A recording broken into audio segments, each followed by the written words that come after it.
Hello, everybody, and welcome to Persuasion Theories. My name's Dr. Eric Schaus. I'm going to be your professor for this experiment in distance education. First thing I need you to know is that there are like 180 students in this class, okay? So keep that in mind. Also keep in mind that this whole semester, because of the whole COVID thing, my kids are home, so I'm going to be homeschooling them too. So I will do my best, but if I don't respond to an email like in the 30 minutes, I'm a busy dude, okay? So just try and keep that in mind, all right?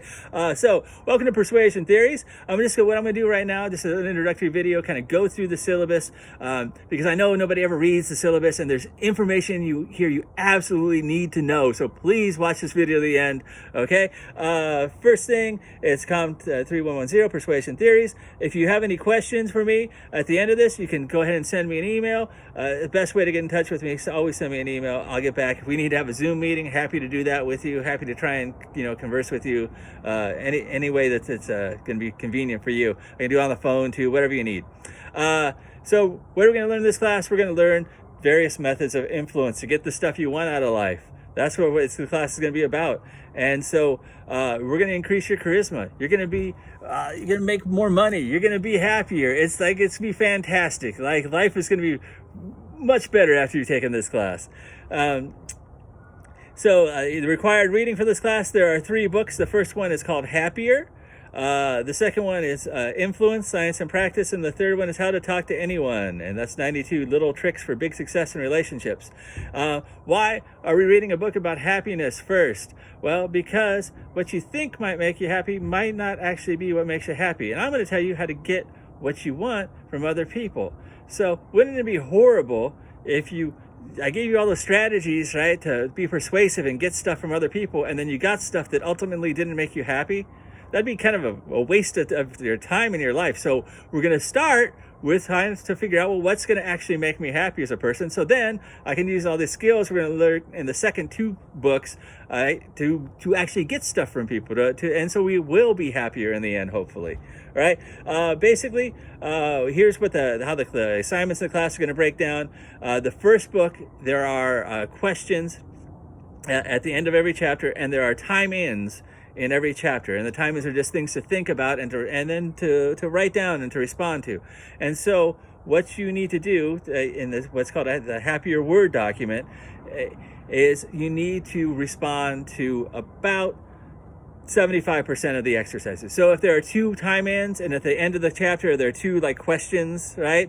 If you did 2 time-ins and 1 question, or one of the time-ins and 2 of the questions, or I may have said the same thing twice, I don't know, but you get the idea, right? Any 3 of those, and that's 75%, and that's just a ballpark, okay? If you just did 2 of them, but you just went in great detail, that would probably be okay too. This is really for you, okay? I want you to do the stuff that when you read this and go, oh, that seems like that can make me happier.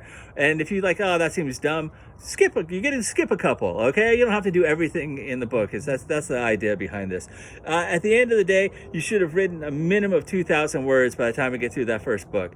When you start to go into this, you'll probably write like 500 words the first week and be like, oh, this is going to be, it's not going to be hard to get 2,000 words. Keep in mind that's a minimum, okay? That's what I would expect a C student to do. There is no maximum. I would rather 3,000 words of you doing serious thought than 5,000 words of you fluffily coming up, to me. Don't do that, okay? It's take it seriously, and if you do that and you write at least 2,000 words, you'll do fine, okay? It's really for you. It's a journal for you to figure out what's going to make you happy, and as long as I see you've taken it seriously, you will do well on the assignment, okay? That's all there. The biggest problem that people have is that they just forget to do it for 3 or 4 weeks at a time and then try and fill back in, and I can always tell when you've done that, and so try not to do that. Just as you read through the chapters, do the work in the chapters, right? Think of it as like a workbook, and I've got to do the exercises in the book as I'm going through, and if you do that on a weekly basis, you'll do great. All right, as far as that assignment. The other 3 major assignments in the class, we've got 3 exams. You finish a book, you take an exam. You finish a book, you take an exam, okay? 25 questions, multiple choice questions, and you'll get 30 minutes to take each one of those exams, unless you get extra time. And if you do, make sure you send me the form, and we'll go ahead and set you up so you get extra time. But you should take those exams by yourself. using only your memory, no looking at notes, no looking at anything else. Okay, the exams are completely supposed to, that's why I'm having them timed, so you focus, right? You sit down, I'm going to give you a study guide beforehand. You have like plenty of time to study, and then when you sit down and take the exam, it's just like you would do in a classroom. Okay, so don't try and get help from anybody else. It's all on you, 100%. That's what I want from you. Okay, we're trying to evaluate your learning, not what your friends know or what you can look up at the last minute. All right. If you turn in an assignment late, that's 10% per day. So make sure you don't turn in your happier thing late. Okay, make sure you keep up with that. Again, most important thing. Academic dishonesty, yeah, don't make sure you don't. It will be strictly enforced. There's a policy and there's a link to the policy. All right. There's an academic disruption policy. That just means don't be a jerk to me or other people. Okay. Basically looking down the schedule here, we can see the first week kind of how this is going to work. So the first week you'll read the first 2 chapters in the happier book, and then you need to contribute at least 250 words to the discussion forum by Sunday at midnight. And then do 75% of the work in the happier word document, like I said, and I kind of already described that. The 250 words, there will be questions. There will be things to reflect upon.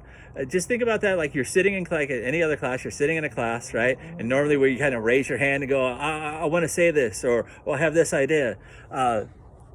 That's fine. Just go ahead and chime in with that. If somebody else contributes something and you're like, oh, I wonder what they're doing. That light just came on behind me. That was weird. You can go ahead and you can answer other people's questions as long as we're respectful, right? Think of it. It's just like a class discussion. That's the way it's supposed to be. And I will promise you, I will read what every single post. There's no way there are over like there's 180 students in the combined. There's 2 classes combined here. It's what I've done because I get the same class. There's no way I'm going to be able to respond to all 108 of you every time you post, right? That's not humanly possible. But I will read them all, and I will respond to some of them. So please come back and check and see if I responded to you, because there's nothing worse to me than I take like a lot of time and thought and effort in giving somebody a really good answer to a question, and then I'm like, did they even read it? So go back and check every week and make sure and see if whether I or other people responded to you, and try and treat it like a discussion, okay? If you do that, you will do really well. If you have any questions as we go along, go ahead, shoot me an email. Again, happy to meet with you on Zoom or the phone or whatever you want to do. All right, good luck to everybody. Hope to have a wonderful semester.